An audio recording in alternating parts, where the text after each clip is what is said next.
Hello all welcome to my YouTube channel comfort bites. So ಇವತ್ತು ನಾನು ನಿಮಗೆಲ್ಲರಿಗೂ ಮನೆಯಲ್ಲೇ ಇರೋ ಇಂಗ್ರೀಡಿಯೆಂಟ್ಸಲ್ಲಿ ಕಬಾಬ್ ಹೆಂಗೆ ಮಾಡೋದು ಹೇಳ್ಕೊಡ್ತೀನಿ ಬನ್ನಿ. ಅದಕ್ಕೋಸ್ಕರ ನಾನು ಗ್ರೀನ್ ಚಿಲ್ಲಿ ಯೂಸ್ ಮಾಡ್ತಿದ್ದೀನಿ, ಕೊರಿಯಾಂಡರ್, ಬೆಳ್ಳುಳ್ಳಿ ಆ್ಯಂಡ್ ಮೆಣಸು ಒಂದು 1/4 ಟೀ ಸ್ಪೂನಷ್ಟು, ಚಕ್ಕೆ ಲವಂಗ ಒಂಚೂರು ಆ್ಯಂಡ್ ಬ್ಯಾಡಿಗೆ ಮೆಣಸಿನ್ಕಾಯಿ ನಾನು ಒಂದು 10 ನಿಮಿಷ ನೆನೆಸಿಟ್ಕೊಂಡಿದ್ದೆ ಬಿಸಿನೀರಲ್ಲಿ, ಆ್ಯಂಡ್ ಶುಂಠಿ.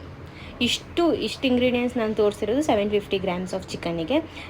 ತೊಳೆದಿರೋ ಚಿಕನ್ನಿಗೆ ನಾನೊಂದು 1/4 ಟೀ ಸ್ಪೂನಷ್ಟು ಗರಂ ಮಸಾಲ ಆ್ಯಂಡ್ 2 ಟೀ ಸ್ಪೂನಷ್ಟು ಕಾರ್ನ್ಫ್ಲೋರ್ ಆ್ಯಡ್ ಮಾಡ್ತಿದ್ದೀನಿ. ಆವಾಗಲೇ ತೋರಿಸಿದ ಇಂಗ್ರೀಡಿಯೆಂಟ್ಸ್ನ ನಾನು ರುಬ್ಬಿಟ್ಕೊಂಡಿದ್ದೆ, ಅದನ್ನು ಆ್ಯಡ್ ಮಾಡ್ತಿದ್ದೀನಿ. ಸ್ವಲ್ಪ ನೀರು ಹಾಕಿ ರುಬ್ಬಿಕೊಂಡು ಚೆನ್ನಾಗಿರುತ್ತೆ.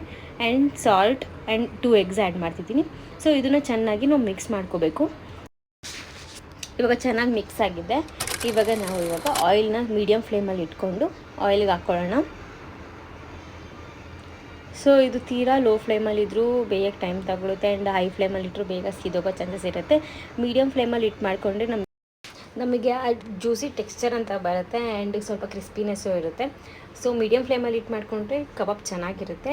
ಸೊ ವಿತೌಟ್ ಮ್ಯಾರಿನೇಷನ್ ಇನ್ಸ್ಟೆಂಟಾಗೆ ಮಾಡ್ಕೊಳ್ಳೋ ರೆಸಿಪಿ ಇದು. ಸೊ ಎಲ್ಲರಿಗೂ ಇಷ್ಟ ಆಗಿದೆ ಅಂತಲೇ ಅಂದ್ಕೊಂಡಿದ್ದೀನಿ. Thank you so much for the support and hope you like the recipe. ಹೆಂಗಿದೆ ಅಂತ ಕಮೆಂಟ್ ಸೆಕ್ಷನಲ್ಲಿ ಕಮೆಂಟ್ ಮಾಡಿ. ಬಿರಿಯಾನಿಗೆ ಬೆಸ್ಟ್ ಕಾಂಬಿನೇಷನ್ ಅಂತಲೇ ಹೇಳ್ಬೋದು, ರಸಮ್ ರೈಸ್ಗೂ ಅಲ್ಟಿಮೇಟ್ ಕಾಂಬಿನೇಷನ್. ಪ್ಲೀಸ್ ಲೈಕ್ ಮಾಡಿ, ಶೇರ್ ಮಾಡಿ ಆ್ಯಂಡ್ ಸಬ್ಸ್ಕ್ರೈಬ್ ಮಾಡಿ. Thank you for all the love and support. Bye bye.